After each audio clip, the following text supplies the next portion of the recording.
NOAA today lowered their expectations for the number of storms in the Atlantic hurricane season.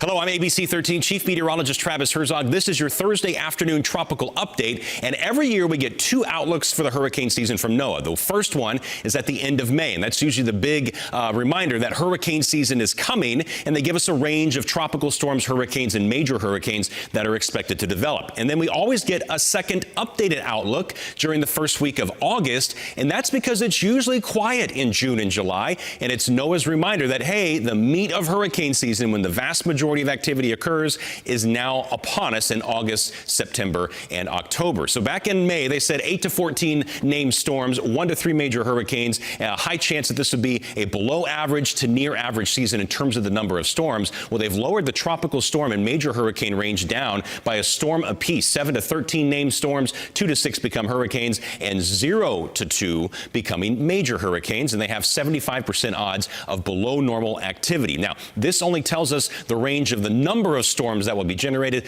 not where they will go. And so we typically prepare the same regardless of what this outlook says, because it only takes one storm to make it a bad season. But a big example of that locally here is Hurricane Alicia, 1983. It was the first storm of the year, the only hurricane, one of 4 named storms, and it was a Category 3 that made landfall in Galveston. So not an active season when you look at the entire Atlantic, but a bad season for us. Now, typically, though, when we have El Nino developing, that is when we see some protective effects here in the state of Texas. So this is the driving factor behind why the numbers are lower in the Atlantic for the hurricane season. It's also the driving factor why it'll be higher than normal across the eastern Pacific and the central Pacific over towards Hawaii. This is the zone that we're looking at when we talk about El Nino. It's along the equator. We're looking at, is the water warmer than normal or cooler than normal? And when it's significantly warmer than normal, we have El Nino, which is defined by this box right here. In the scientific community, we call it Nino 3.4. That's the zone that we are looking at, and it is record warm for this time of year.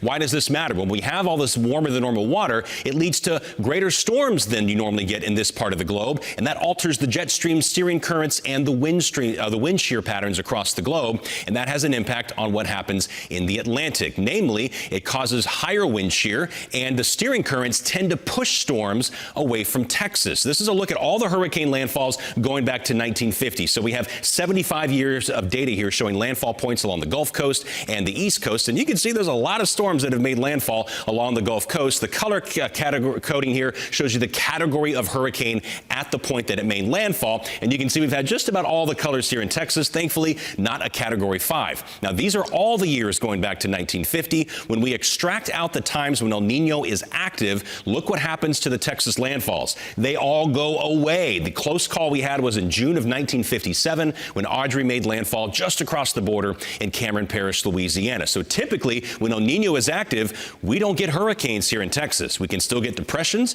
and tropical storms like we saw earlier this season with Arthur and Bertha. But because of the high wind shear in this part of the Gulf, it usually shreds those storms apart. And so both Arthur and Bertha were weak, lopsided, highly sheared systems. And so even if the storms do come this way, they're usually in a weakened state. And when they're hurricanes, they get scooped up and pushed away from the state of Texas by what we call the subtropical branch of the jet stream. When El Nino has all that warm water in the eastern Pacific, it keeps a strong jet stream across Texas in the south. So when storms do form, they tend to turn more to the northeast before they can hit Texas. And that's a factor we look at in September and October for Pacific hurricanes. They'll curve into Mexico and send their rains across Texas. And so I do expect we'll probably have a wet fall. And hopefully in Texas, we dodge any major floods due to that extra tropical moisture we're expecting from the Pacific hurricane season. And true to form, right now, El Nino is doing what El Nino does. There is record high wind shear across the Caribbean. We have Saharan dust as well. No tropical development is expected over the next 7 days. And what usually happens in an El Nino season is if these tropical waves develop, they'll curve away from the Caribbean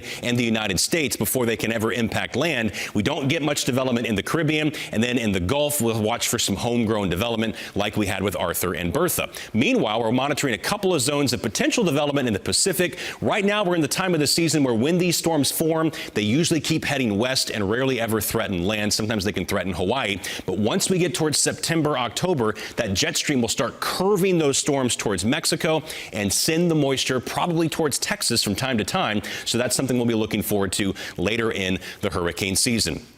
So that's the latest on what's happening right now in the tropics and what we're expecting the roadmap will be for the remainder of hurricane season due to that record-breaking El Nino. And El Nino does not just have impacts on hurricane season, it has impacts on the winter ahead and what will happen next year, not just here but around the globe. And so we'll keep following the El Nino progression as it continues to mature and what the impacts will be in the seasons ahead. Thanks for watching.